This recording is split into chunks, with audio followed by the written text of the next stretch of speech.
Hi friends, இன்றைக்கி எங்கள் வீட்டில் ப்ரான் தான் வாங்கிட்டு வந்தாங்க. ஓகே, ப்ரான் குழம்பு பண்ணலாம். என் பொண்ணுக்கு ரொம்ப பிடிக்கும் இந்த இறால் வந்து குழம்பு பண்ணுறது. இப்போ பொரிச்சு கொடுத்தால் எப்படி பண்ணாலும் அவள் நல்லா சாப்பிடுவா.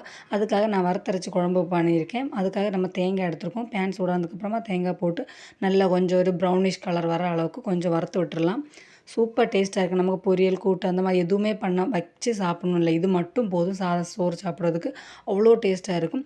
அதுக்கு நம்ம கொஞ்சம் ஒரு நல்ல தேங்காய் வறுத்ததுக்கு அப்புறமா வந்து ஒரு காரத்துக்கு 2 ஸ்பூன் போட்டுக்கலாம். நான் அவள் சாப்பிட்றதுக்காக 1 1/4 ஸ்பூன் தான் மிளகாத்தூள் போட்டிருக்கேன்.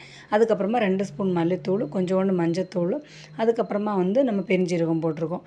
இவ்வளோ தான் போட்டிருக்கோம். எல்லாமே போட்டு நல்லா வறுத்துடலாம். சூப்பர் டேஸ்ட்டாக இருக்கும். கண்டிப்பாக நீங்கள் ட்ரை பண்ணி பார்க்கணும். வேறு எந்த ஒரு இதுவுமே தேவை கிடையாது. அவ்வளோ டேஸ்ட்டாக இருக்குது. இது வச்சே நமக்கு சாப்பிட்லாம்.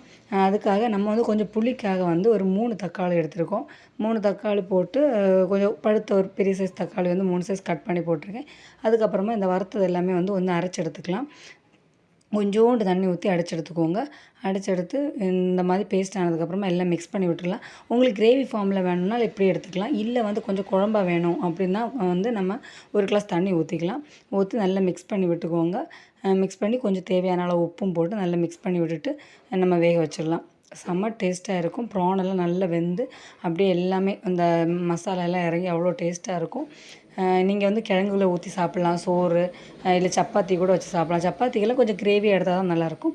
பாருங்கள், நல்லா திளச்சி வந்துருச்சு. அதுக்கப்புறமா வந்து நம்ம கொஞ்சம் லைட்டாக நம்ம கரண்டி இட்டு கிண்டாமல் இந்த மாதிரி பண்ணதுக்கப்புறமா 1 ஸ்பூன் தேங்காய் எண்ணெய் ஊற்றிருக்கோம், நல்ல வாசனை தரதுக்காக. அதுக்கப்புறமா கொஞ்சோண்டு கறிவேப்பிலை. இவ்வளோ தான், நம்ம ப்ரான் குழம்பு ரெடி ஆகிடுச்சு. 10 மினிட்டில் நமக்கு வந்து ஒரு குழம்பு ரெடி ஆகிடுச்சு. சாதம் மட்டும் வடிச்சிட்டா போதும்.